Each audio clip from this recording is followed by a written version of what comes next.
श्री सद्गुरु चरण कमलेभ्यो नमः। ओम श्री कृष्णाय नमः। कल जो हम लोगों ने चर्चा करी तो लक्षण और प्रमाण से कर्म का लक्षण बनाया।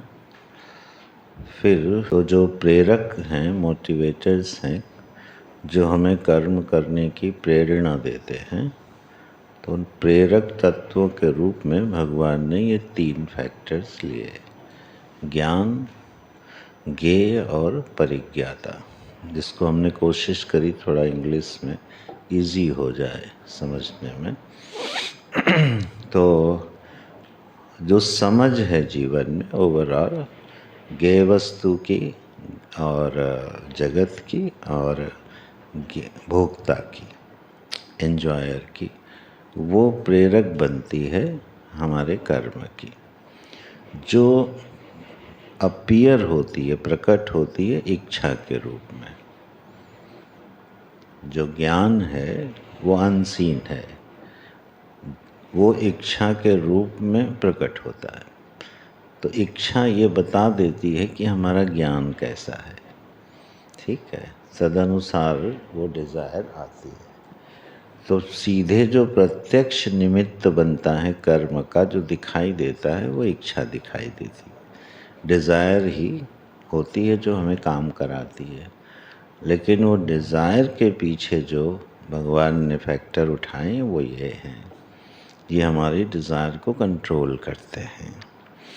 इसके बाद उन्होंने फैक्टर्स पर चर्चा करी हम लोगों ने कि वो कर्म एग्जीक्यूट कैसे होता है। तो एग्जीक्यूट करने के लिए एक डूअर चाहिए, करने वाला चाहिए, उसको इंस्ट्रूमेंट्स चाहिए, और अब उसके पास एक डिज़ायर चाहिए। डिज़ायर आई है फैक्टर में। भगवान ने जो डिज़ायर को लिया है वो फैक्टर में लिया है, कारक तत्व में लिया है, प्रेरक तत्व में ज्ञान को लिया है। इसी को आगे बढ़ाते हुए गीता जी के आश्रय से ही अब जो ज्ञान है वह ज्ञान कौन सा होना चाहिए, क्योंकि बहुत तरह से व्यक्ति को ज्ञान है। जीवन को वो कैसा समझता है तो हर व्यक्ति अपने हिसाब से समझता है, अपने संप्रदाय से, अपने संस्कारों से, अपने पारिवारिक पृष्ठभूमि से, सोशल पृष्ठभूमि से। तो बहुत सारे फैक्टर्स हैं, बहुत सारे ज्ञान हैं जो मनुष्य को प्रेरित करते रहते हैं। यहाँ भगवान ने कौन सा ज्ञान चुना है? तो जो भगवान ने ज्ञान चुना है वह, और जो कर्म चुना है वह, और जो ज्ञाता के स्वरूप का डिवीज़न किया है वो। तो इसी 18वें अध्याय में 20वें श्लोक से लेके और 28वें श्लोक तक ये पूरा टॉपिक समराइज किया गया है। इसमें ज्ञान क्या है, क्या लेना चाहिए हमको, माने हमारा ज्ञान क्या होना चाहिए, ठीक है, उससे कर्म का क्या स्वरूप बनेगा, डिज़ायर्ड ऑब्जेक्ट क्या होगा हमारा, और उसको रिलेट करके जो डूअर होगा उसकी कैटेगरी क्या होंगी। ये 3 विषय गीता जी में भगवान ने उठाए हैं। उसी को बेस करके हम लोग इस विषय को आगे बढ़ाते हैं। तो ज्ञान को उन्होंने राजसिक, तामसिक, सात्विक 3 भागों में बांटा, ठीक है। कर्ता को भी राजसिक, सात्विक और तामसिक, और कर्म को भी, इच्छा को भी राजसिक, सात्विक और तामसिक 3 भागों में बांटा है। तो आप ये 3 सेट बना सकते हो, ज्ञान, कर्म और कर्ता। ये 3 मिल के एक फॉर्मेट बनता है। ज्ञान क्या है, तदनुसार इच्छा क्या है, और डूअर का स्टेटस क्या है, ठीक। तो ये तीनों को कंबाइन कर दीजिए। जहाँ भगवान ने ज्ञान बताया, कर्म बताया और कर्ता बताया, इसके 3 सेट बन जाएंगे। एक सात्विक सेट बनेगा, एक राजसिक सेट बनेगा, एक तामसिक सेट बनेगा। किसका? ज्ञान का, कर्म का और कर्ता का, ठीक। तो हम लोग पहले राजसिक सेट पर बात करते हैं, क्यों, ये हमसे सीधा रिलेट होगा। इसके बाद नीचे वाला और ऊपर वाला देखेंगे।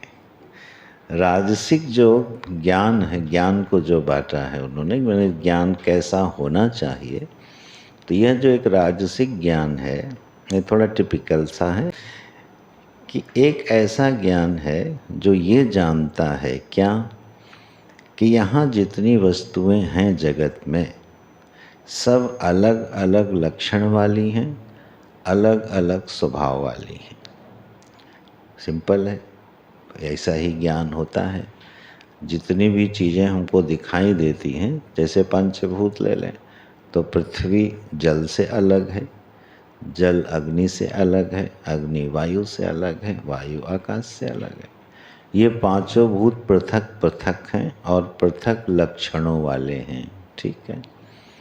इसके बाद जितने ये पशु हैं, पक्षी हैं, मनुष्य हैं, ये सब एक व्यक्ति के रूप में, एक आइडेंटिटी के रूप में हमारे सामने है।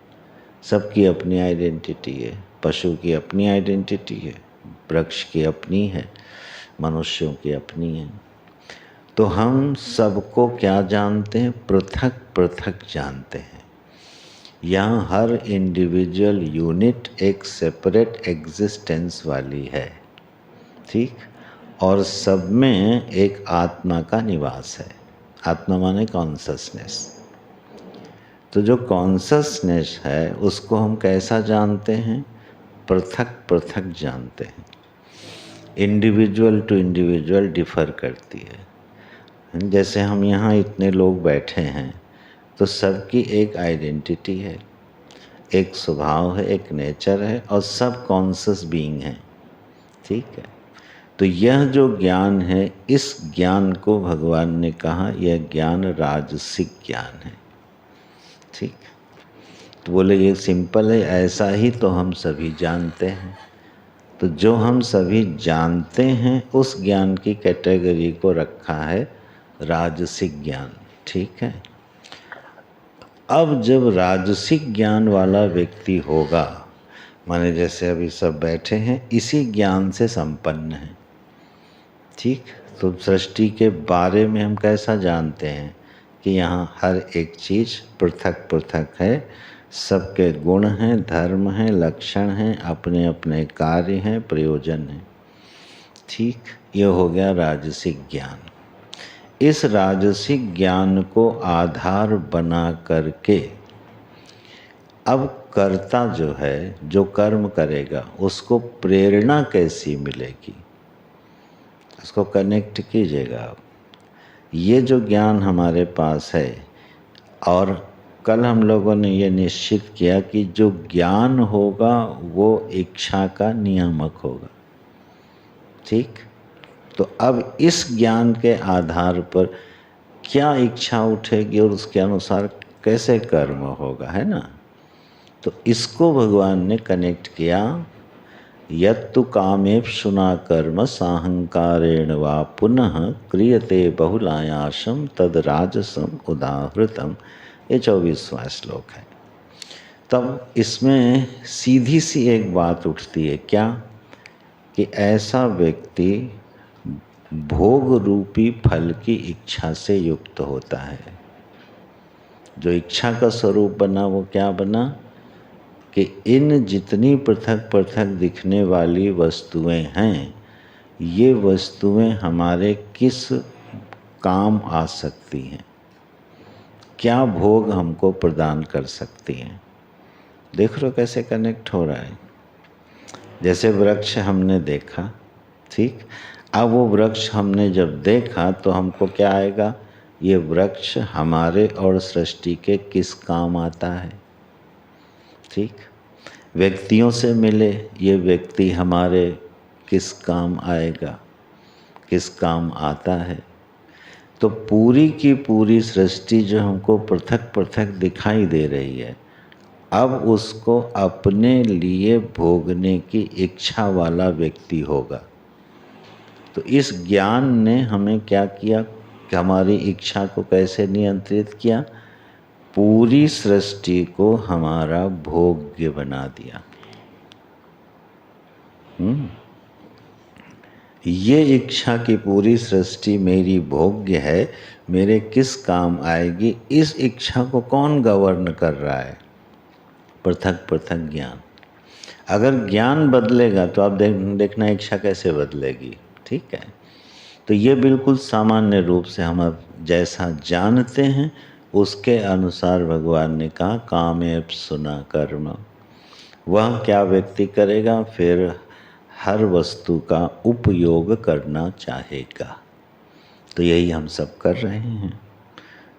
अच्छा, अब यहाँ इस ज्ञान में और इस प्रक्रिया में एक झंझट क्या खड़ी होती है, इसीलिए सृष्टि में उपद्रव है, क्योंकि यहाँ सभी कॉन्शियस बीइंग हैं और सभी एक क्या चाहते हैं, ये सृष्टि हमारे काम आ जाए। तो संघर्ष होगा कि नहीं होगा? और इसीलिए इस ज्ञान का परिणाम क्या है? संघर्ष। क्योंकि यहाँ हर व्यक्ति, हर कॉन्शियस बीइंग ये चाहता है कि मैं इसका उपयोग कैसे कर लूँ। तो सामने वाला भी तो यही चाहता है, लेकिन ध्यान रखिएगा ये इच्छा केवल मनुष्यों में है। ये सारी मीमांसा पूरी सृष्टि में मनुष्य जाति पर सिमटी हुई है। पशु ऐसा नहीं सोचता, वृक्ष ऐसा नहीं सोचता, नदी पहाड़ ऐसा नहीं सोचते, सूर्य चंद्र ऐसा नहीं सोचते हैं। वो उनके सिस्टम में नहीं है, डिफ़ॉल्ट में नहीं है। ठीक है, वो डिफ़ॉल्ट में ही नहीं है, क्योंकि हमारे मनुष्यों के डिफ़ॉल्ट में है बिल्कुल। इसीलिए मीमांसा हो रही है। ठीक है, रॉन्ग एक्शन, फिर वो वही डिवाइड होगा सब। पूरी सृष्टि में फिर आगे उसी को भगवान डिवाइड करेंगे। इसलिए उपदेश का भी अधिकारी कौन है? मनुष्य। ठीक है। अच्छा, तो अब मनुष्य को छोड़ के जब हम सारी सृष्टि पर ध्यान देते हैं तो उनमें सारी सृष्टि नो डाउट उपयोग कर रही है, लेकिन वो इस इच्छा वाली नहीं है। वो नेचुरली उपयोग कर रही है और उपयोग में आ रही है। जैसे वृक्ष है तो वृक्ष धरती का उपयोग करता है, पानी का उपयोग करता है, वायु का उपयोग करता है, सूर्य की किरणों का उपयोग करता है, चंद्र की किरणों का उपयोग करता है। इतनी चीज़ों को उपयोग करने के बाद एक वृक्ष बनता है। चंद्रमा की किरणें उसमें औषधीय गुण भरती हैं, रस भरती हैं। सूर्य उसमें विटामिन्स, ऊर्जा भरता है। ठीक है ना, मिट्टी पानी उसमें अपना कंट्रीब्यूशन देते हैं, तब जाके एक वृक्ष खड़ा होता है। तो वृक्ष ऐसा नहीं है कि बड़ा निष्काम है, वो सारी सृष्टि से अपना आहार विहार ले रहा है और एट द सेम टाइम सृष्टि उससे अपना आहार विहार ले रही है। तो जब उसको हम यूज़ करते हैं तो वो हमारा विरोध नहीं करता, और जिन चीज़ों को वो यूज़ करता है वो लोग उसका विरोध नहीं करते हैं। सूर्य कभी किसी वृक्ष को मना नहीं करता कि हम तुम्हें ऊर्जा नहीं देंगे, चंद्रमा मना नहीं करता। चाहे विष का पौधा हो, लेकिन मिट्टी ये कभी नहीं कहेगी कि तुम विष के पौधे हो, तुम इस सृष्टि में विष पैदा करोगे, हम तुम्हें मिट्टी नहीं देंगे, पोषण नहीं देंगे। मिट्टी ऐसा नहीं करेगी।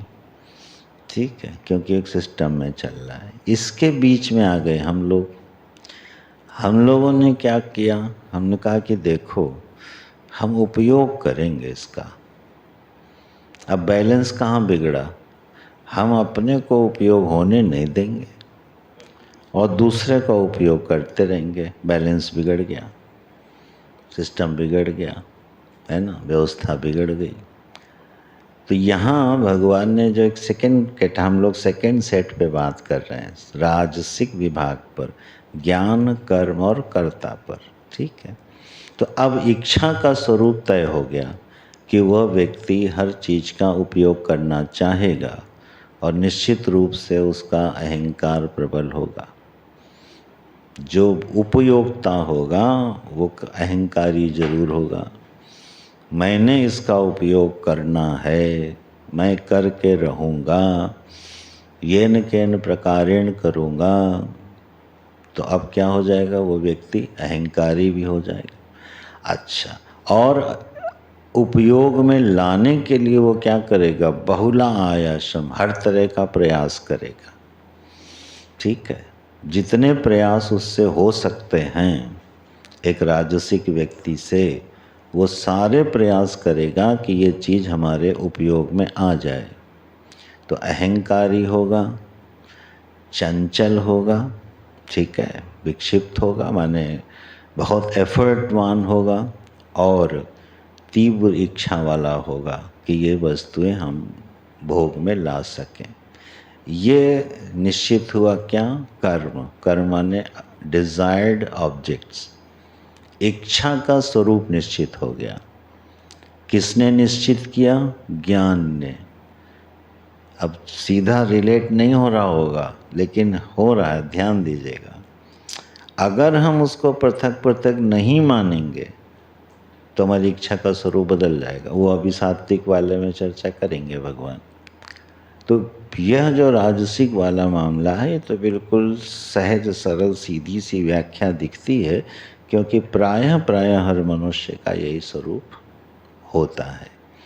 तो ये हो गई इच्छा। ऐसा जो इस इच्छा वाला और इस ज्ञान वाला जो व्यक्ति होगा, वो किस तरह का कर्ता होगा, व्हाट टाइप ऑफ डूअर, उसकी क्वालिटी क्या होगी। उसके लिए भगवान ने बोला, रागी, कर्म फल प्रेप्सु, लुब्ध, हिंसात्मक, अशुचि, हर्ष शोकान्वित, कर्ता, राजसः परिकीर्तिता। अब ये इस क्वालिटी का डूअर होगा वो। ठीक है, अब देखिएगा एक एक लक्षण घटेगा। ऐसा जो कर्ता होगा, जिसकी ये ज्ञान और इस तरह की इच्छा होगी, वो सबसे पहले रागी हो जाएगा। रागी माने आसक्त होगा, ठीक है ना, अटैच्ड होगा हर उस वस्तु से जो उसके उपभोग में आ रही है, और जो उसके उपयोग में नहीं आई उसको वो बाइकआउट कर देगा, छोड़ देगा, फेंक देगा। ठीक है, जो उपयोग में आएगी उसको पकड़ लेगा। ठीक है ना, और फिर वो वस्तु कैसी भी हो उसको उपयोग में लाना है, तो वो आसक्त जरूर हो जाएगा। अपनी देह से भी आसक्त होगा, साधनों से भी आसक्त होगा, जिन वस्तुओं का भोग कर रहा है उनसे भी आसक्त हो जाएगा। उससे डिटैच नहीं हो सकता इस ज्ञान वाला व्यक्ति। तो पहला लक्षण भगवान ने उस कर्ता को बताया, वो रागी है। दूसरा, अपने द्वारा किए गए कर्म के फल को बहुत अधिक जल्दी चाहने वाला होगा, कि कब कैसे कितनी शीघ्रता से उसको अपने प्रयास का फल उपलब्ध हो जाए। तो फलाकांक्षी होगा। ठीक है, निष्काम नहीं हो सकता, फलाकांक्षी होगा, ओवर डिज़ायर्ड होगा कि ये वस्तु हमको कब कितनी जल्दी प्राप्त हो जाए, मेरे भोग के लिए मुझे उपलब्ध हो जाए। ठीक है भाई। फिर भगवान कहते हैं लुब्धः। वो क्या होगा, वो पर द्रव्येषु संजात तृष्णा। वो हर जो चीज़ देखेगा, भले उस पर दूसरे का अधिकार हो, उसको लगेगा ये मेरे पास आ जाए। ये डूअर की क्वालिटी बता रहे हैं। लुब्धा, पर द्रव्येषु संजात तृष्णा, वस्तु दूसरे के अधिकार में है, ऐसा डूअर क्या चाहेगा, ये हमारे अधिकार में आ जाए। ठीक है, जब किसी स्टेट का हेड या किसी नेशन का हेड ऐसा करता होता है, तो वो अड़ोसी पड़ोसी देश को कब्जा करके अपनी बाउंड्री में लाना चाहता है, उससे संघर्ष होता है। क्यों, वो राजसिक करता है। ठीक है, तो दूसरे के अधिकार को अपने अधिकार में लाने की इच्छा वाला होगा। ये सब संघर्ष की जड़ें हैं। तो लुब्धा होगा, और बोले ऐसा करने के लिए हिंसात्मक, वो दूसरे की हिंसा जरूर करेगा। ठीक है ना, अहिंसक नहीं हो सकता राजसिक कर्ता, हिंसा करनी ही पड़ेगी उसको, दूसरे का हक छीनना ही पड़ेगा। पर पीड़ा स्वभाव, फिर वो दूसरे को अगर पीड़ा होती है तो कोई बात नहीं, मैनेज्ड है। चलने दो। हिंसात्मक का होगा और अशुचि, निश्चित रूप से वो पवित्र नहीं होगा। वो न बाहर से पवित्र होगा और न भीतर से पवित्र होगा, उसमें असुचिता होगी। और आखिरी लक्षण दे रहे हैं हर्ष शोकान्वितः, बड़ी जल्दी हर्षित होने वाला होगा और बड़ी जल्दी शोकाकुल होने वाला होगा। जैसे ही उसको लगेगा कि उसकी प्लानिंग सफल हो रही है, अति हर्षित हो जाएगा, और जैसे ही लगा कि उसकी प्लानिंग फेल, उसी समय क्या हो जाएगा, शोकाकुल हो जाएगा, दुख के सागर में डूब जाएगा। And this is the character of A doer, जिसको बोल रहे हैं राजसिक कर्ता। मानो भगवान ने हम लोगों की एक पटकथा प्रिंट पर दिखा दी कि ये स्टेटस है मनुष्यों तुम्हारा, और मनुष्य प्रायः इसी स्टेटस के साथ जन्म लेता है। अब सत्संग मिल जाएगा तो ऊपर वाले स्टेटस पे चला जाएगा, नहीं मिला तो नीचे वाले स्टेटस पे चला जाएगा। बाई बर्थ मैक्सिमम जो है, अपवाद को छोड़ के, पूर्व जन्म के किसी के बड़े प्रबल संस्कार हो गए हों, योग भ्रष्ट आदि हो, उनको छोड़ के नेचुरल जो है यही केस है पूरी एंटायर ह्यूमन बीइंग का, मानव जाति का। अब वो मानव जाति चाहे कबीले में बसती हो, ठीक है, चाहे जंगल में बसती हो, चाहे बड़े शहरों में बसती हो या गांवों में बसती हो, एंटायर ह्यूमन बीइंग इस स्टेटस वाली होती है, ठीक है ना। और उसका एक कारण है, मनुष्य शरीर मिलता ही तभी है जब तमोगुण और सत्वगुण के मध्य में उसकी स्थिति आती है, ठीक है। ये भी गीता जी में आया है, मध्य तिष्ठन्ति राजसः ऊर्ध्वं गच्छन्ति सत्वस्थः अधो गच्छन्ति तामसः, ठीक है। तो मध्य में ही, और भागवत जी में ये बात आई है कि रजोगुण से संपन्न मनुष्य को ब्रह्मा जी ने उत्पन्न किया, ये वाक्य भागवत जी में आया है। तो मूलतः मनुष्य क्या है, रजोगुणी है। इसलिए ये बिल्कुल बाय बर्थ स्टेटस है जिसका भगवान ने यहाँ पर वर्णन कर दिया। तो हम लोग जो चर्चा कर रहे हैं उसका ये पहला सेट बन गया। तो हम किस तरह के कर्ता हैं, ओवरऑल थोड़ा ऊपर नीचे कम ज़्यादा करके हम ऐसे ही कर्ता सिद्ध होते हैं। मेरे पास आसक्तियाँ हैं, मैं अपने कर्म के फल को बड़ी जल्दी चाहने वाला हूँ, और दूसरे का अधिकार मेरे पास चला आए ये भी आकांक्षा है। इसके लिए थोड़ी हिंसा हो जाए उससे हमें कोई परहेज नहीं है, किसी के मन को कष्ट पहुँच जाए, ठीक है ना, हमारी वाणी कठोर हो जाए, कोई बात नहीं, हमारा काम तो बनेगा ना। और अपवित्रता निश्चित रूप से होगी, ठीक है। अब ये लक्षण कभी घटा के देखें कि ऐसा व्यक्ति क्या गंदा संदा रहता है बड़ा साफ सुथरा रहता है ऐसा व्यक्ति। तो यहाँ अशुचि का अर्थ लेना पड़ेगा मेंटल पोल्यूशन, उसका मन सही नहीं है, ठीक है ना। तो वो अशुचि वाला होगा और दिन में 10 बार हर्षित होगा और 10 बार रोएगा, है ना। ये दिन भर उसका यही काम चलेगा, 10 बार हर्षित होएगा, प्रसन्न हो जाएगा, 10 बार शोकाकुल हो जाएगा। ऐसा करता, ऐसा डूअर क्यों आया, क्योंकि उसका ज्ञान क्या है, ये सारी सृष्टि पृथक पृथक है, इंडिविजुअल स्टेटस वाली है, ठीक है। ये सेट हो गया राजसिक कर्ता वाले का। अब आते हैं जरा, चलो सात्विक पढ़ लें, तामसिक बाद में पढ़ेंगे। सात्विक सेट कैसा बना, सात्विक ज्ञान क्या है, या ये भी कह सकते हो भगवान हमसे किस ज्ञान की अपेक्षा रखते। अगर हमको अपना विकास करना है, आध्यात्मिक विकास करना है, तो हमारे ज्ञान में क्या सुधार होना चाहिए। और वो सुधार सीधे बिल्कुल हाईएस्ट स्टेटस वाला भगवान बताते हैं। सर्वभूतेषु येनैकं भावम् अव्ययम् ईक्षते अविभक्तम विभक्तेषु तच् ज्ञानम विद्धि सात्विकम। बोले ऐसा है कि ये जो अरे मनुष्य तुम ये देख रहे हो ना कि यहाँ सब पृथक पृथक पृथक है, ऐसा नहीं है। ये जितनी सृष्टि तुम्हें अलग अलग दिखाई दे रही है ये एक सूत्र में बंधी हुई है और उसका सूत्र आत्मा मैं हूँ। मैं ही सारी पृथक पृथक सृष्टियों के रूप में प्रकट हो रहा हूँ। अब देखिए सुधार कहाँ हो रहा है? ज्ञान में।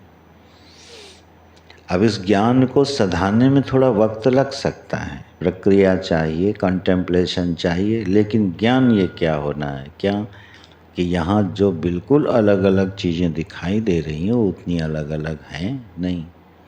अब इसके बहुत सारे लॉजिक्स हैं वेदांत में, ठीक है ना। जैसे सोना है और सोने से आभूषण बनते हैं, अलग अलग दिखाई देते हैं, लेकिन वो असल में अलग अलग तो नहीं हैं। क्यों? क्योंकि उनकी मूल धातु सोना है। इसी तरह से पंचभूतों से बनी पूरी सृष्टि पंचभूतात्मक है। ये पृथक पृथक दिखाई देती है। ये आपकी एक अपीयर्ड या एक अपीयरेंस है, और बल्कि यूँ कहिए रॉन्ग अपीयरेंस है। ये एक गलत समझ है कि यहाँ हर वस्तु बिल्कुल पृथक है, ऐसा नहीं है। अब इसके बहुत सारे लॉजिक्स हैं वेदांत में, ठीक है। एक दो को स्पर्श कर लेते हैं, हम लोग आगे चलते हैं। जैसे स्वप्न में हम एक सृष्टि देखते हैं। अब स्वप्न की पूरी सृष्टि अलग अलग दिखाई देती है, लेकिन पूरी सृष्टि का सूत्रात्मा कौन है? मैं ही तो हूँ। एक सूत्र है जो पूरी सृष्टि में व्याप्त है स्वप्न की। समुद्र में उठने वाली जितनी लहरें हैं उसमें सूत्र रूप से जल व्याप्त है, ठीक है ना। मिट्टी से बनने वाले जितने पात्र हैं उन सब में मिट्टी व्याप्त है। इस दृष्टि से थोड़ा इन सब का आश्रय लेते हुए जब हम विचार करते हैं, कभी कभी श्वास के बारे में सोचिए। जब यह पवन, यह वायु हमारे नासिका रंध्र से भीतर जाती है तो ये हमारी पर्सनल हो जाती है, और जैसे ही ये बाहर गई ये समष्टि की हो जाती है। समष्टि व्यष्टि हो रही है और व्यष्टि समष्टि, हर क्षण हो रहा है। समष्टि व्यष्टि हो रही है, व्यष्टि समष्टि हो रही है। इसी तरह से हमारा हर विचार, हमारी हर क्रिया, हमारी हर संरचना समष्टि के साथ बिल्कुल टाई अप है, बंधी हुई है। इंडिविजुअल का एग्जिस्टेंस बिना समष्टि के हो ही नहीं सकता। व्यक्ति का अस्तित्व समष्टि के बिना हो ही नहीं सकता है, ठहर ही नहीं सकती है। तो ये जो विभाग हो गया है, ये विभाग अपीयरेंस है, ये हमारी गलत समझ है। सही बात क्या है? सही बात ये बोले एक कॉन्शसनेस है जो सारे के सारे एंटायर नेचर में, एंटायर सृष्टि में अपने को मैनिफेस्ट कर रही है। इस ज्ञान को पकड़िएगा। विकास जीवन में कब होगा? जब ये ज्ञान पकड़ में आएगा, ठीक है। उससे पहले बहुत ज़्यादा विकास होने वाला नहीं है। आप कर्ता कोई थोड़ा ऊपर नीचे कर लोगे, थोड़ा बेटर बना लोगे, ठीक है ना, धर्म आदि के कर्तव्यों का पालन करके, पर बेसिक सुधार नहीं होगा। बेसिक सुधार तब होगा जब हमारी अंडरस्टैंडिंग बदले कि ये पूरी सृष्टि जो है वह एक अस्तित्व की अभिव्यक्ति है, और ये फैक्ट है। ये हमारी कोई साइकोलॉजिकल कॉन्सेप्ट नहीं है, ये फैक्चुअल फैक्ट है। ऐसा हम कोई कल्पना नहीं कर रहे हैं, ये हमें कोई भावना नहीं करनी है, ये फैक्ट है। अभिन्न निमित्तोपादान कारण होने से यह सृष्टि अपने कारण से पृथक नहीं हो सकती। कार्य कभी अपने कारण से बिल्कुल पृथक नहीं होता, और ये सब कार्य हैं तो अपने कारण से पृथक हो ही नहीं सकते। तो यह जो एक ज्ञान है, जो भावना है, कोई दृष्टांत दे लो। चलो, गोस्वामी जी की प्रसिद्ध पंक्ति है क्या? सिया राम मैं सब जग जानी, करूँ प्रणाम जोर जुग पानी। अब ये उनके अंडरस्टैंडिंग है कि नहीं है? उस अंडरस्टैंडिंग से वो तुलसीदास हो गए, ठीक है ना। अलग अलग तो मानते हुए हम पैदा ही हुए हैं, इसमें जैसे भी हो सुधार तो यही करना है। अब गोस्वामी जी ने अपनी दृष्टि में एक ज्ञान दे दिया, उनके हृदय में एक ज्ञान आ गया, नहीं नहीं ये सारी सृष्टि कैसी है, सिया राम में। उनका व्यवहार बदल गया, उनकी सोच बदल गई, उनकी इच्छा बदल गई, उनके तरीके बदल गए इस ज्ञान से। देख लो आप, ऐसे जितने भी महापुरुष हुए हैं आप उनका ज्ञान देखना, वो यही ज्ञान है कि उन्होंने सृष्टि को अपने परमात्मा से, और हायर स्टेटस में जाए तो अपनी आत्मा से अलग माना ही नहीं। इसीलिए वो विवेकानंद हुए, इसीलिए वो राम तीर्थ हुए, इसीलिए भगवान शंकराचार्य हुए, ठीक है। क्योंकि इस ज्ञान से संपन्न हो गए तो एलिवेशन हो गया, विकास हो गया, ठीक है। गोस्वामी जी जब ये पंक्ति कहते हैं और मानस में जब वंदना करते हैं तो उन्होंने दुष्टों की भी वंदना की है, और दुष्टों को लताड़ा भी बहुत है उनके लक्षण भी बढ़िया बढ़िया बताए हैं। और ये भी कहा है, हे भगवान कभी हमें दुष्टों का संग नहीं देना, ये भी बोल रहे हैं और प्रणाम भी कर रहे हैं, ठीक है ना।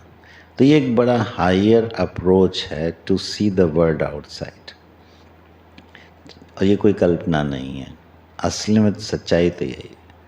तो इस हायर अप्रोच को जब कोई व्यक्ति धारण करता है तो ऐसे ज्ञान को क्या कहा गया, सात्विक ज्ञान।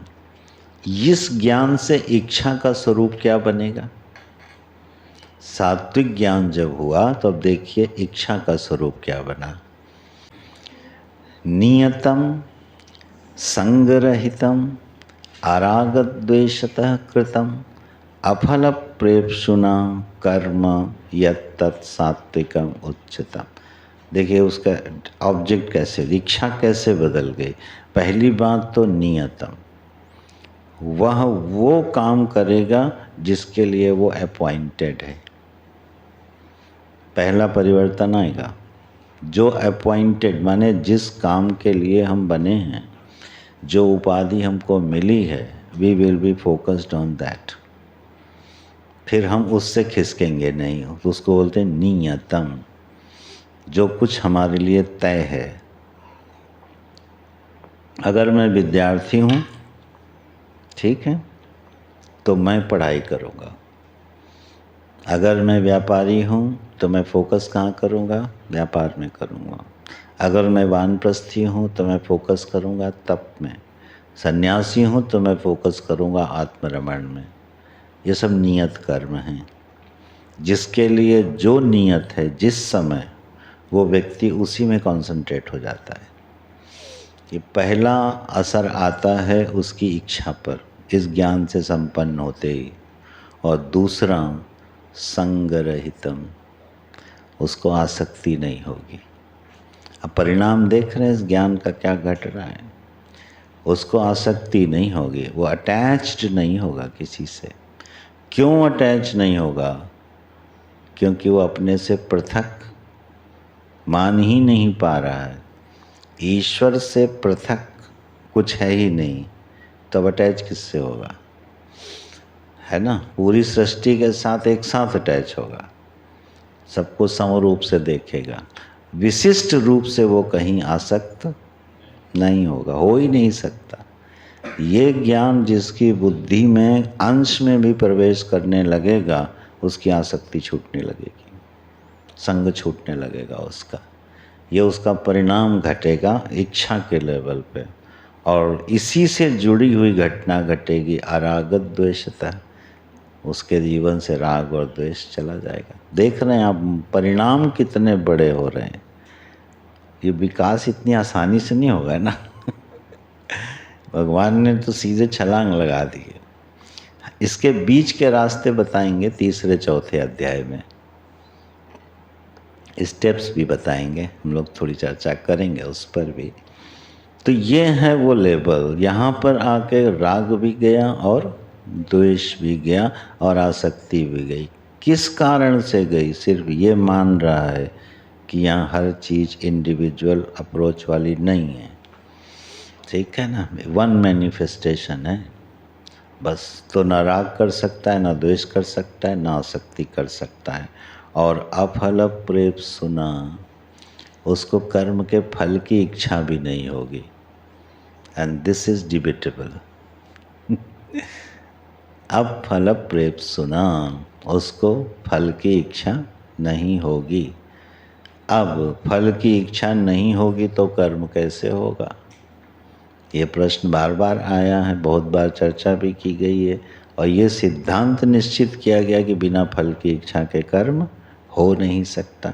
यहाँ शब्द क्या दे दिया सीधा सीधा, ऐसा व्यक्ति कोई फल की इच्छा वाला होगा ही नहीं। बोले ये तो नहीं हो सकता। बोले हाँ ये बात नहीं हो सकती, बात सही है। यहाँ जो अफल प्रेप सुना कह रहे हैं, असल में ऐसा जो करता है, ऐसा जो भोगता है, उसका फल जानते हैं क्या है? उसका फल है मोक्ष, उसका फल है प्योरिफिकेशन ऑफ द हार्ट।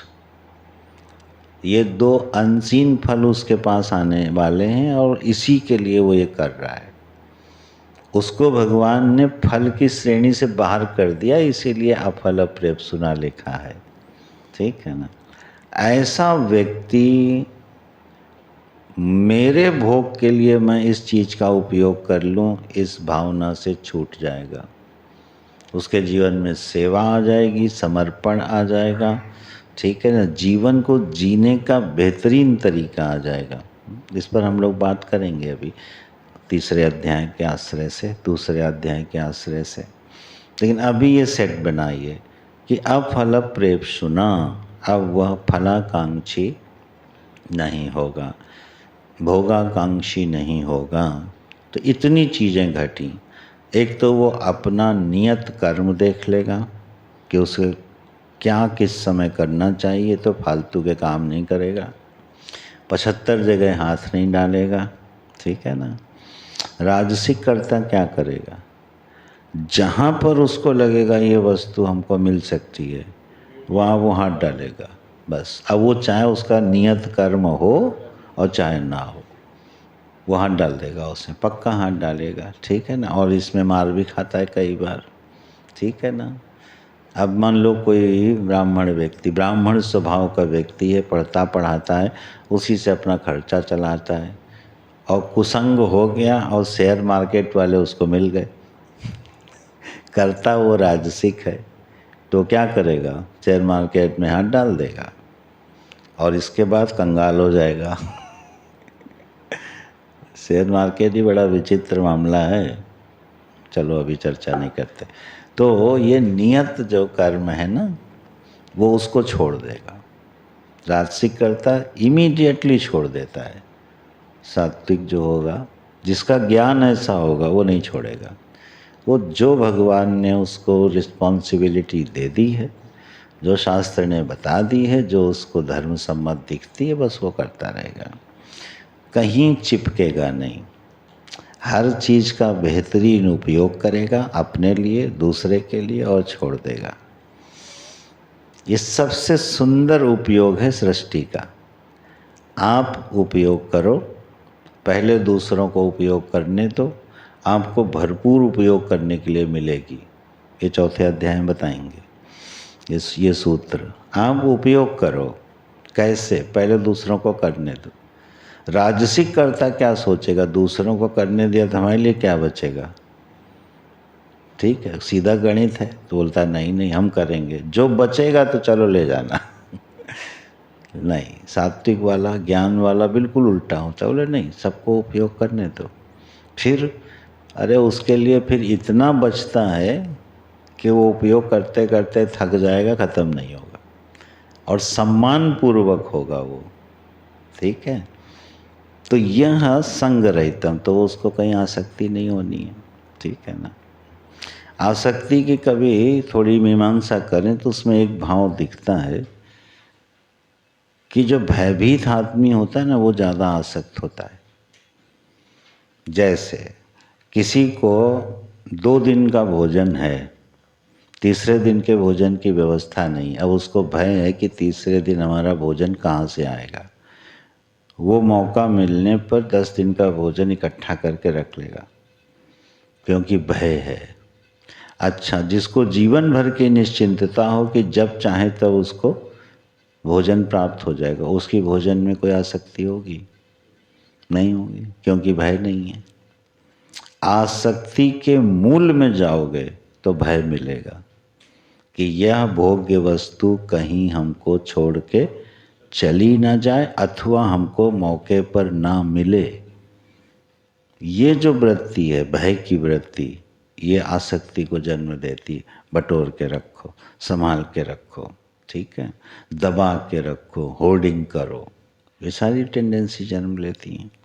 ये सब की सब बीमारियां खत्म हो जाती हैं जिसका ज्ञान सात्विक हो जाता है, संगरहितम। और आसक्ति गई तो राग और द्वेष तो गए, क्योंकि राग द्वेष के मूल में आसक्ति होती है। अटैचमेंट ही तो है जो किसी से राग कराता है और दूसरे से द्वेष कराता है। तो वो जब बीज ही खत्म हो गया तो बात खत्म, और उसको दुनिया में उसको कुछ भोगने को मिले न मिले, वो अपनी आध्यात्मिक शांति रूपी फल में विहार करता है। इसलिए he doesn't want these type of results. उसको पहले ही उस ज्ञान से इतना फल मिल गया कि उस फल के आगे सारे फल बेकार हो गए। वो अपना आत्मरमण में अपनी एक विशिष्ट शांति में विहार करते हुए कर्म करता है, ठीक है। इसको बोलते हैं डेवलपमेंट। हमको कहाँ से उठना है? राजसिक वाले से, जो कि जन्म से लेके आए हैं। स्टेप्स में पकड़ के यहाँ तक पहुँचना है कि ये हमारा स्टेटस हो जाए, हमारी इच्छाओं का स्वरूप ये हो जाए। जैसे हनुमान जी, फिर तो बड़े बड़े नाम ही आते हैं, छोटे मोटे नाम इस दृष्टांत में ठहरते नहीं हैं, बड़े बड़े नाम आते हैं।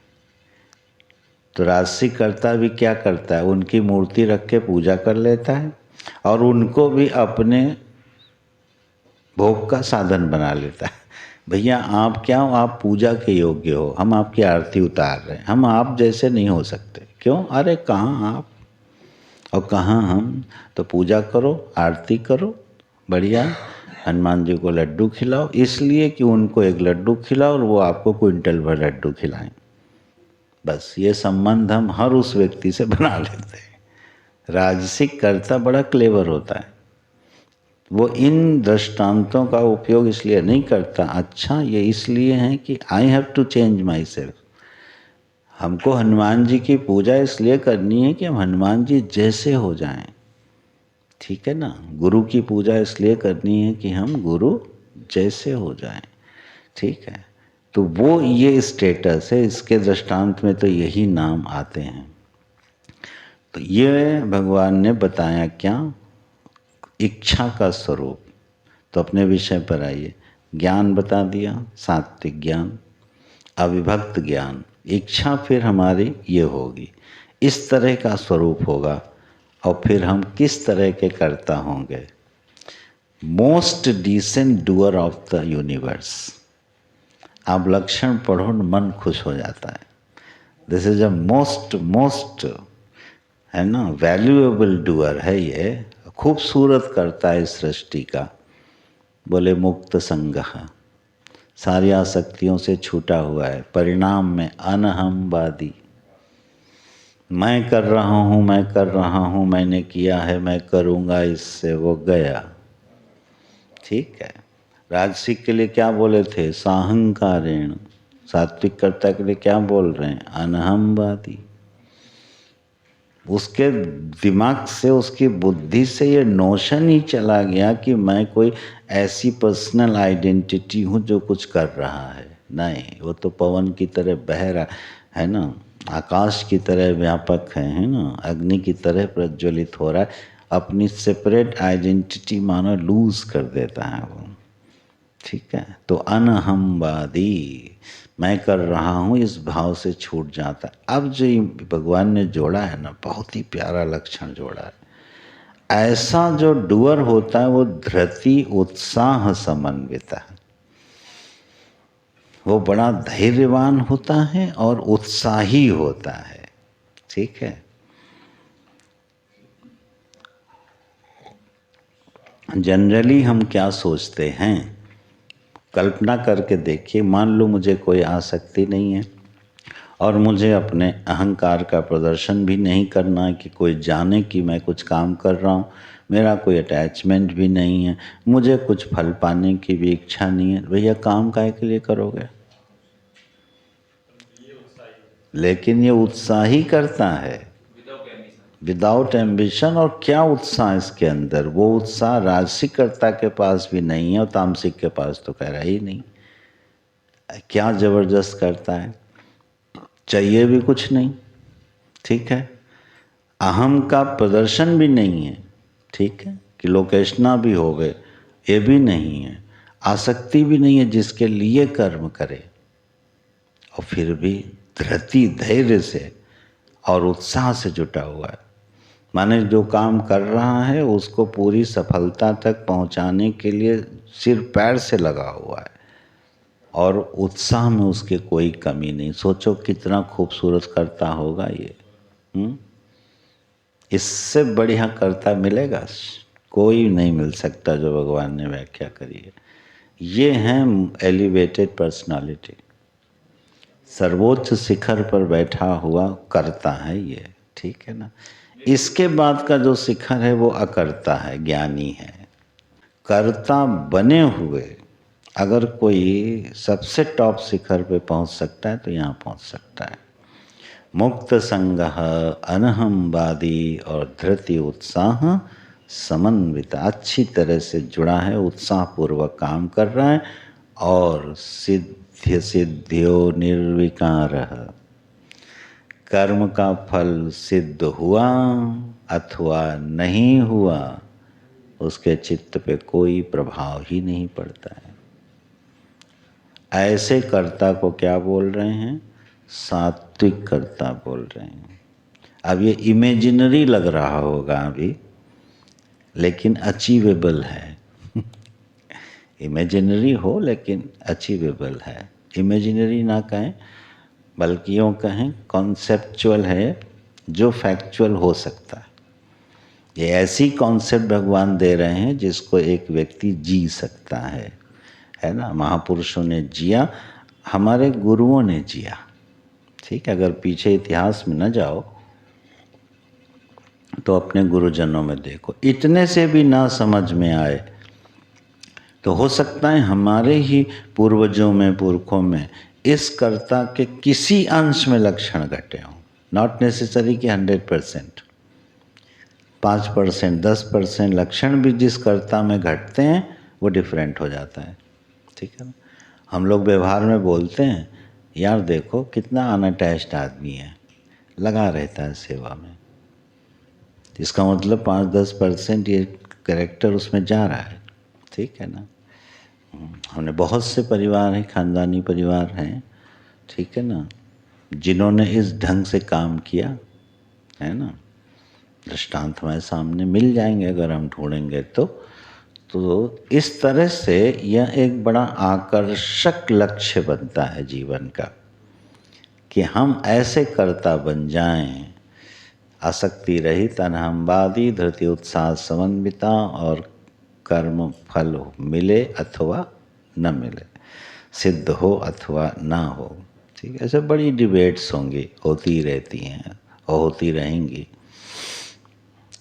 जिसको कर्म का फल बने ना बने, आप उसको लापरवाह कहोगे, प्रमादी कहोगे कि सात्विक कर्ता कहोगे? एक बच्चा पढ़ाई कर रहा है, उससे बोलो ठीक से पढ़ लो, बोले अरे पास हुए तो ठीक, ना हुए तो ठीक, तो सात्विक करता है क्या? नहीं ना, क्योंकि एक लक्षण तो घटा लिया उसने, पास हुए तो ठीक और ना हुए तो ठीक। ऊपर वाले तो नहीं घटे ना, मुक्त संघ तो नहीं है, अनहमवादी तो नहीं है, सारे मिल के घटे। आखिरी वाला घटा लेते हैं। चलो जो हुई है वही जो राम रचिरा, मिला तो मिला। अरे भाई मेहनत नहीं कर रहे हो, अरे ठीक है कर लिया, जितना मिलना होगा मिल जाएगा, भगवान की कृपा, मिलेगा तो ठीक, नहीं मिलेगा तो ठीक। ये गलत मैसेज हो गया, ये गलत अंडरस्टैंडिंग होगा। क्यों? उत्साह समन्विता धृति समन्विता करता, जब तक अपने कार्य को परिणाम तक ना पहुंचा दे तब तक उत्साह से डटा हुआ है और आने वाले प्रतिबंधों को फेस कर रहा है। और मन में क्या है? मिला तो ठीक और ना मिला तो ठीक, मुझे इससे कोई मतलब नहीं है। सोचो व्हाट ए वंडरफुल अप्रोच। उसको भगवान ने यहाँ टच किया है। तो ये बना दूसरा एक सेक्शन। हम लोग हैं बीच वाले में, ये हैं हम लोगों का लक्ष्य, यहाँ तक यात्रा पहुँचानी है। उसके स्टेप्स फिर पूरी गीता में भगवान ने जगह जगह बताए, लेकिन यहाँ पहुँचना है। अब आ जाओ भैया तीसरे वाले पे, तामसिक वाले पे।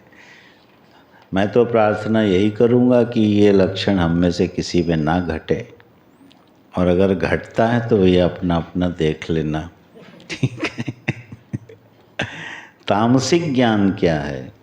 तामसिक ज्ञान पहले ये है कि वो चीज़ें पृथक पृथक हैं, इस पर भी ध्यान नहीं। सारी वस्तुएं एक ही सत्ता की अभिव्यक्ति हैं, इस पर भी ध्यान नहीं।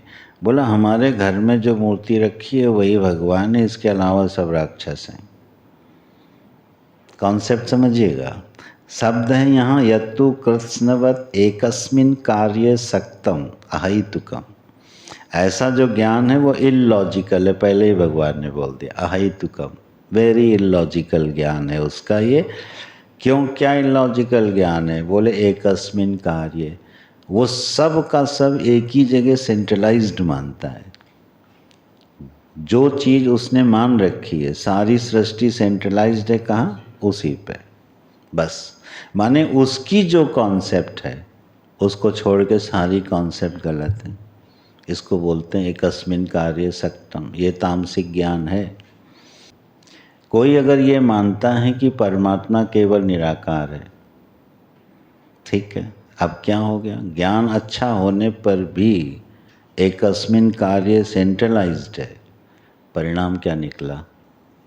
भयानक परिणाम निकलता है कि नहीं? फिर वो पूरी दुनिया का क्या हो गया? विरोधी हो गया, ठीक है। अच्छा इसको और विस्तार कर लो। कोई जो है, मान लो वो पढ़ा रहा है and he has got an idea about teaching concept, ऐसे पढ़ाना चाहिए, ठीक है। अब उसी में क्या हो गया? सक्तम, this is the only way to teach. बस अब वो सबका विरोधी हो जाएगा। जैसे उसने ये माना कि this is the only way what I have decided, यही सही है, बाकी सब गलत हैं, वो तामसिक ज्ञान हो गया। ज्ञान सही होने पर भी तामसिक हो जाएगा, ठीक है ना। गलत ज्ञान तामसिक है ये नहीं कह रहे हैं भगवान, इलॉजिकल ज्ञान तामसिक है। इसका कोई तर्क नहीं है उसके पास, इसलिए अहैतुकम बोला हुआ है, इलॉजिकल है, ठीक है। हमें कॉन्सेप्ट समझनी है। कॉन्सेप्ट ये कि अगर आप किसी ज्ञान में इतने ज़्यादा इलॉजिकली रिजिड हो जाते हो कि यही सही है, तो ज्ञान कैसा होगा? तामसिक ज्ञान होगा। तो अगर किसी ने यही मान लिया कि भगवान कहाँ बसते हैं, बोले हमारे घर के मंदिर में अथवा मंदिर की मूर्ति में, इसके अलावा कहीं भगवान नहीं है, ये एकस्मिन् कार्य हो गया, ठीक। तो मंदिर को तो सजाएगा, मूर्ति को तो सजाएगा और बाहर उपद्रव काटेगा, ठीक है, काटते ही हैं। तो ये तामसिक ज्ञान है, जब हम किसी ज्ञान में बहुत ज़्यादा रिजिड हो जाते हैं, ये हो गया तामसिक ज्ञान। ये वाले भाई साहब इच्छा क्या करेंगे? बोले इनको इच्छा करना ही नहीं आता, ये सही से डिज़ायर भी नहीं कर सकते, इतना फिक्स्ड है कि उसके अलावा इधर उधर कहीं जाते नहीं। तो इनकी दशा क्या होती देखो, अनुबंधम क्षयम हिंसाम अनपेक्ष च पौरुषम मोहात आरभ्यते कर्म यत्तत्तां समुच्यते। इनका जो इच्छा रूपी प्रेरक है क्या है? बोले पहला तो अनुबंधम है। इसका परिणाम क्या होगा ये सोचते नहीं। ऐसी इच्छा वाला जो व्यक्ति कर्म करता है ना, वो परिणाम के बारे में सोचता ही नहीं। सामने आ गया कर दो, परिणाम क्या होगा अरे देखा जाएगा यार। ऐसे मैक्सिमम लोग हैं, ख़ासतौर से जब आदमी पावर में होता है, उसके पास चॉइस है, वो कुछ भी कर सकता है, तो उस समय क्या सोचता है, अरे अभी करो यार बाद में देखा। अब करो उसके बाद भरोगे तो है ही। क्यों? वो सीन बदलेगा ही बदलेगा। आप सैकड़ों नाम ले सकते हो इस समय की पॉलिटिक्स में, स्पिरिचुअल रिलीजियन वर्ल्ड में, जिन लोगों ने अपनी कॉन्सेप्ट पे रिजिड हो गए और अत्याचारी हो गए, ठीक है ना, अथवा बस उसको मनाना है, वो 10-5 साल 15 साल के बाद बिल्कुल दूसरे कैटेगरी में चले जाते हैं। ठीक है, तो वही होता है। तो क्यों अनुबंधम, क्या परिणाम होगा इसको ये सोचते नहीं हैं। क्षयम, इसमें जो है कितनी शक्ति लगेगी और कितना धन लगेगा, इस पर भी विचार नहीं करते। ठीक है ना, माने ये करता कैसा है, इसकी डिज़ायर का स्वरूप क्या है, ये कोई काम शुरू करना चाहता है तो ये विचार नहीं कर रहा है कि परिणाम क्या होगा, ये विचार नहीं कर रहा है कि उसके पास इस काम को करने लायक शक्ति और धन है कि नहीं है, ये विचार भी नहीं कर रहा है। और हिंसाम तो शामिल है ही है फिर। उसमें कितनी हिंसा हो जाएगी कोई बात नहीं। अनपेक्षचा पौरुषम, सामर्थ्य भी नहीं देखता है कि हमारे पास सामर्थ्य है या शक्ति है या हम इसके अधिकारी हैं कि नहीं, किसी का विचार नहीं करता। तो करता क्यों है? मोहात आरभ्यते, out of delusion, out of misunderstanding काम शुरू कर देता। इसके कर्म का निमित्त भगवान ने क्या बताया? मोह। मोह का माने ही डजेंट अंडरस्टैंड या रॉन्गली अंडरस्टैंड। ठीक है, और ऐसे व्यक्ति बहुत मिलेंगे जीवन में। शायद हम लोगों ने भी कभी कभी कुछ काम ऐसे ही कर लिया हो, हाथ डाल दिया ऐसी जगह जहाँ कोई विचार ही नहीं किया, और फिर नुकसान हुआ, शरीर का भी, धन का भी, सम्मान का भी, सबका नुकसान होगा। फिर जब आप बिल्कुल कोई प्लानिंग ही नहीं करोगे, बस तो हिंसा कितनी होगी ना, बस शुरू कर दो। ठीक है, जैसे कई बार गवर्नमेंट ये डिसीजन ले लेती है यहाँ से मार्ग निकलेगा, और उस जगह से जब मार्ग निकला तो इकोलॉजी कितनी डिस्टर्ब होगी। नहीं, इस समय पावर में है ना, कर सकते हैं। अनुबंधम, परिणाम क्या निकलेगा? पूरी इकोलॉजी, अरे यार जब निकलेगा तब निकले, तब तक हम जिंदा रहेंगे क्या? तो यहाँ इन चीज़ों पर जो ध्यान नहीं देता है, बिल्कुल पूरी तरह से डिल्यूटेड है, वो एक अपना काम शुरू कर देता है। तो ये हो गया उसका मोटिवेटर। ठीक है, मूल मोटिवेटर हुआ ज्ञान। पक्का वो आदमी किसी कॉन्सेप्ट में रिजिड तरीके से उलझा हुआ है और फिर वो अपना काम कर देता है, उसको ये प्रेरणा मिल जाती। ऐसे करता भाई साहब का क्या हाल होता है, वो बड़ा मज़ेदार है। ऐसा जो डूअर होगा ना, को जो उसकी क्वालिटी होगी, बड़ी ज़बरदस्त क्वालिटी। भगवान ने दिल खोल के बोला है, 8 लक्षण दिए हैं ऐसे करता के। बोले ठीक से समझ लेना इनको, कोई मिस ना होने पाए। हाँ बिल्कुल, पक्का हो जाए कि कहीं जा तो नहीं ना इसी एरिया में। 8 लक्षण दिए तामसिक कर्ता के। बोले पहला अयुक्त, उसका चित्त ना बिल्कुल असमाहित रहता है। जैसे पागलों का चित्त नहीं होता है, कभी इधर कभी उधर कभी उधर, वो फिक्स नहीं होता। 2 मिनट बैठ नहीं पाता, कंप्लीटली रेस्टलेस होता है, कहीं फोकस नहीं कर पाता, कहीं अपने मन को टिका नहीं पाता। ठीक है ना, तो जितने इस तरह के कर्ता होते हैं आप देखना, वो उनकी एक्टिविटी देखना, आप उनका मन देखना कैसे काम करता है, पक्का लक्षण मिलेगा। ऐसा व्यक्ति 5 मिनट आंख बंद करके नहीं बैठ सकता, घबरा जाता है, पगला जाता है, ठीक है, क्योंकि एक महान उपद्रव अंदर मचा हुआ है, वो तामसिक करता है।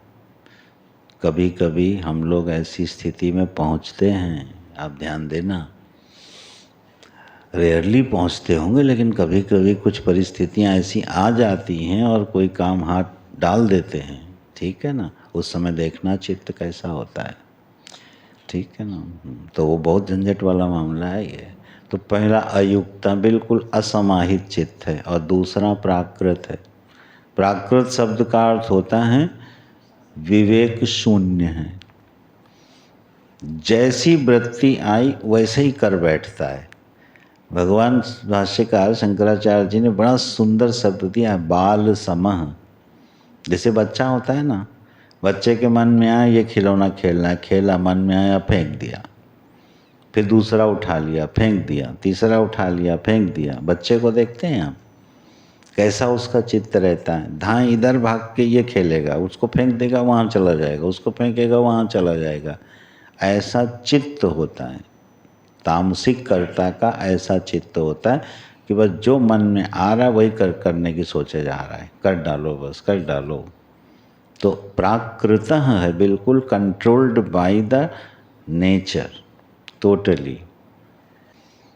इंटेलेक्ट से कंट्रोल नहीं हो रहा है, किससे कंट्रोल हो रहा है, एक नेचुरल डिजायर से। ऑलमोस्ट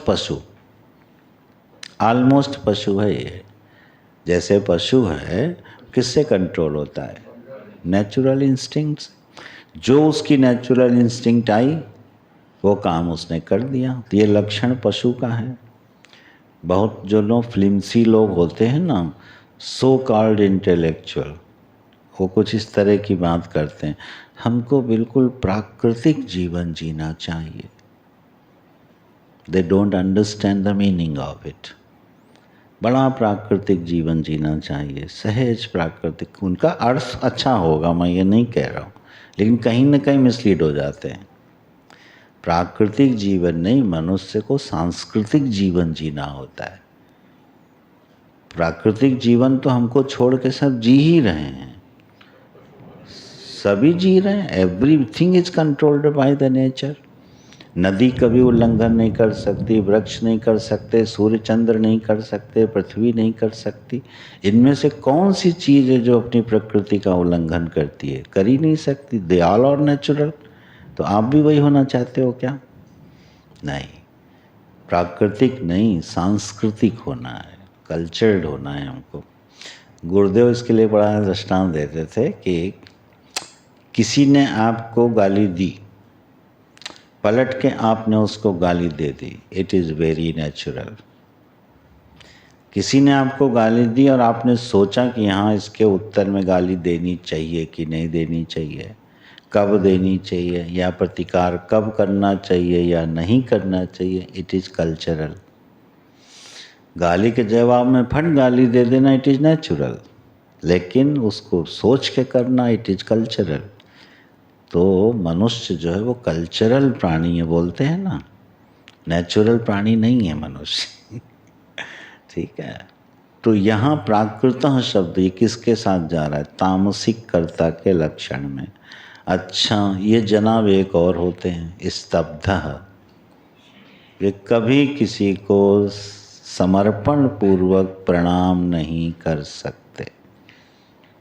क्या प्रवचन है भगवान का, है ना। हम लोग खैर क्या प्रशंसा करने लायक थोड़ी, उनके ऋणी होने लायक हैं बस। ऐसा व्यक्ति जो तामसिक करता होगा, आप देखना श्रद्धा पूर्वक किसी को नमस्कार नहीं करेगा। नमस्कार कहाँ करेगा, श्रद्धा बनेगी नहीं। क्यों? उसको अपने ही ज्ञान में बिल्कुल रिजिड है।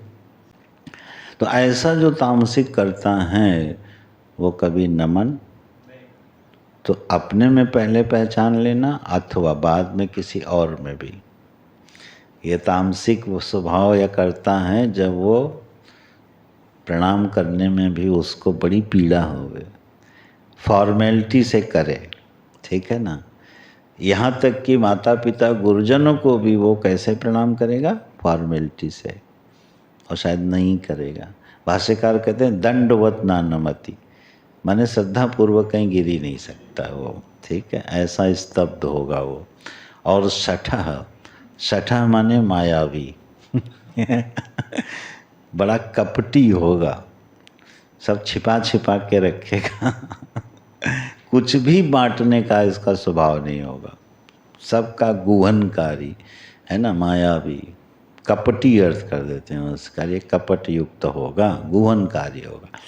और नैष्कृतिक एक शब्द दे रहे, नैष्कृतिक माने होता है दूसरे की जीविका पर प्रहार करने वाला होगा, परवृत्ति का जो है छेदन पर है, दूसरे की जो वृत्ति है, स्वभाव है, जीवन है, जीविका है, उस पर प्रहार करने वाला होगा। हाँ, पक्का प्रहार करने वाला होगा।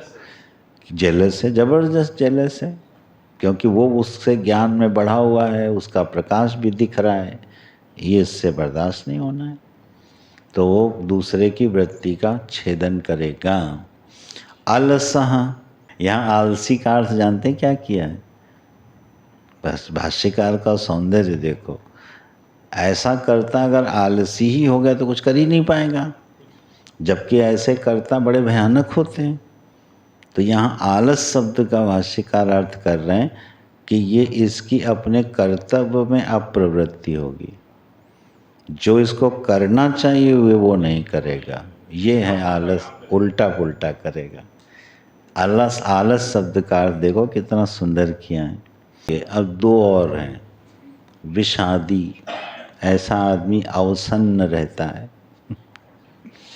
विषाद में रहता है, इसको कभी सुख और शांति छू के नहीं जाती है, ठीक है ना। और दीर्घ सूत्री, जो इसको कर्तव्य और अपने उचित कल्याण के कर्म करने हैं, ये इसको सदा कल पे टालता है, आगे देखा जाएगा। कोई उसको समझाए भी कि नहीं ये पॉलिसी बनाना चाहिए, अरे देखेंगे बाद में देखेंगे, उसको ऊपर बात ही नहीं करेगा, वो टालता जाएगा कल पे, ठीक है ना। भाष्यकार कहते हैं जो काम आज करना है उसको कल पे डाल देगा, जो कल करना है उसको महीने भर तक भी नहीं करेगा महीने भर का काम सालों में भी नहीं करेगा, और जो नहीं करना वो तुरंत करेगा, इमीडिएट करेगा। तो ये 8 लक्षण किसके हैं? तामसिक कर्ता के हैं, ठीक है ना। 3 कैटेगरी भगवान ने बताई। अब एक बार शुरू से ले लें। पहले कर्म का लक्षण लिया हम लोगों ने, इसके बाद कर्म का प्रेरक लिया, इसके बाद कर्म का कारक लिया, फैक्टर। अब वो जो कारक है उसकी ये 3 क्वालिटी हैं, ये कारक का एक्सप्लेनेशन है। इन 3 क्वालिटी में ज्ञान, कर्म और कर्ता का सेट बनाया। ज्ञान कैसा है, तदनुसार उसकी इच्छा होगी और तदनुसार वो कर्ता होगा। तो सात्विक ज्ञान वाला सात्विक इच्छा से युक्त होकर सात्विक कर्ता होगा, राजसिक ज्ञान वाला राजसिक इच्छा से युक्त होकर राजसिक कर्ता वाला होगा, और तामसिक ज्ञान से युक्त होकर तामसिक इच्छा वाला तामसिक कर्ता होगा। तो यहाँ तक ये विषय पहुँचा, ठीक है। अब इससे हम लोगों को शिक्षा क्या मिल रही है? तामसिक कर्ता तो सपने में भी ना बने, ठीक है ना, और शायद हैं भी नहीं तो यहाँ बैठे ही नहीं होते। यहाँ हम लोग बैठे हैं, इसका मतलब ये है कि तामसिक कर्ता तो नहीं है, ये सुनते ही नहीं। राजसिक कर्ता में ये मान के चला जाए कि सात्विक कर्ता होने वाले मार्ग पर हैं, ठीक है ना, सभी लोग, ये पक्का है, इसमें कोई संदेह नहीं। हम सभी राजसिक कर्ता से उठ के कहाँ जा रहे हैं? सात्विक कर्ता पे। तो वह हमारा बिल्कुल लक्ष्य निश्चित होना चाहिए और इसका अभ्यास होना चाहिए। तो वो जो सेट है सात्विक कर्ता वाला, उस पर बार बार मनन करना चाहिए। अच्छा, हमारा ज्ञान देखो, हाँ ये राजसिक ज्ञान प्रभावी हो रहा है, इसको आओ सात्विक ज्ञान में बदलें। तो रोज़ ये भावना करें क्या, ये सारी सृष्टि परमात्मा का स्वरूप है।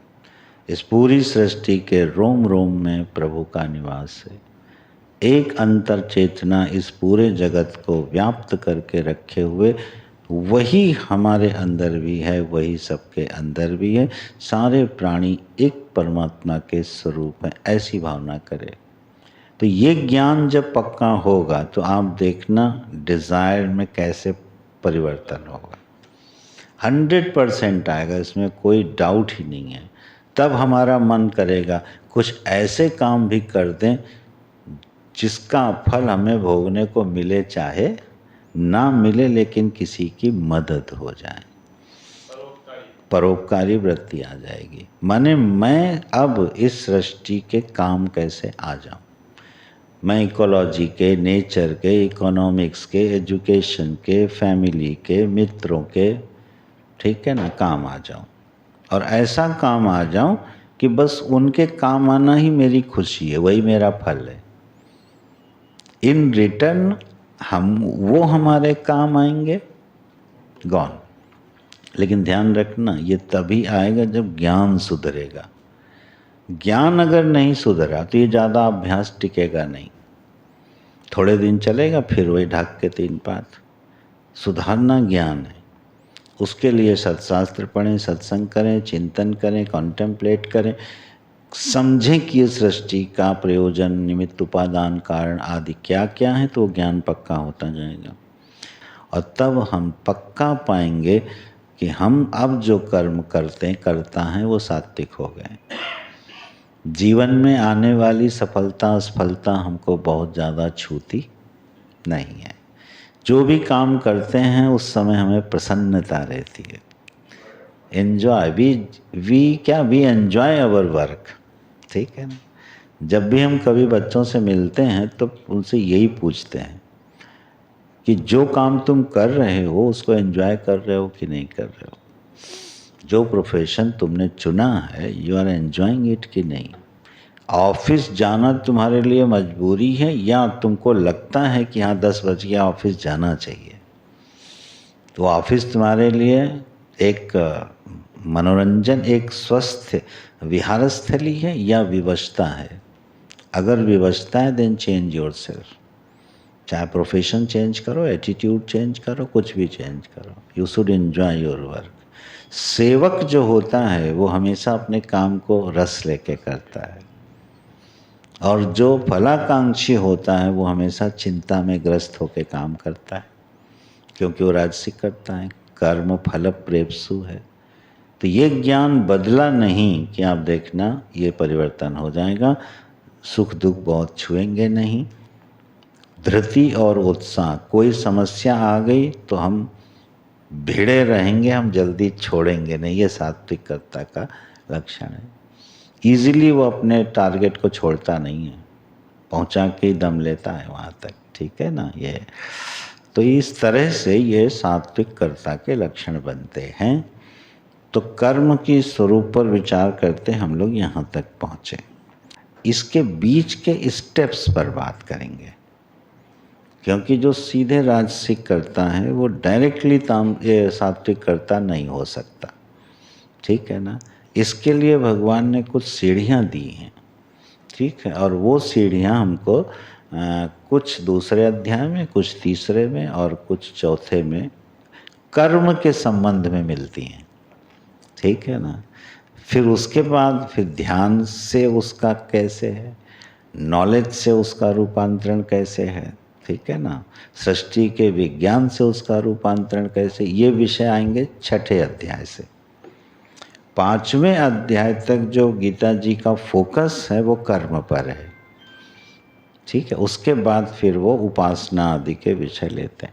तो हम लोग कर्म पर फोकस करके इसके बीच के स्टेप्स तलाशते हैं कि एक राजसिक कर्ता धीरे धीरे कैसे सात्विक हो जाए, प्रवृत्ति निवृत्ति भेद से। आज इतना काफ़ी है मेरे ख्याल से, हैं? ठीक। ओम पूर्णमदः पूर्णमिदं पूर्णात् पूर्णमुदच्यते पूर्णस्य पूर्णमादाय पूर्णमेवावशिष्यते। ॐ शान्तिः शान्तिः शान्तिः। हरि ओम श्री गुरुभ्यो नमः। हरि ओम।